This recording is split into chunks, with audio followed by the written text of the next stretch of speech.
Good morning! Gagawa po tayo ngayon ng appetizer para sa ating international cuisine. Since nandito po ako sa Poland, gagawa tayo ng local, traditional appetizer. Simple lang po yung gagawin natin. Natawag pala itong eggs in mayonnaise or in Polish, jajka mayonnaise.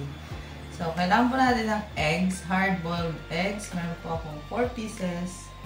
Tsaka mayonnaise. At pang garnish, spring onion and carrots. So, sa empty plate, i-arrange lang po natin yung eggs. Nahiwa ko na din pala siya. Hiwain lang siya. Ganyan lang. Malinis na din yung kamay ko.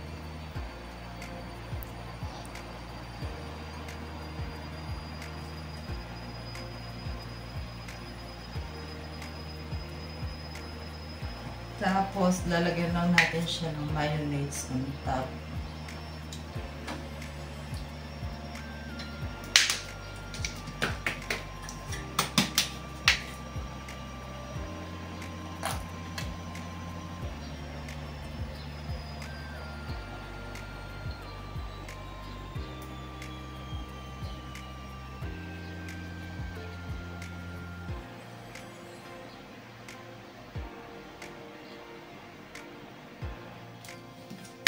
And garnish with spring onion.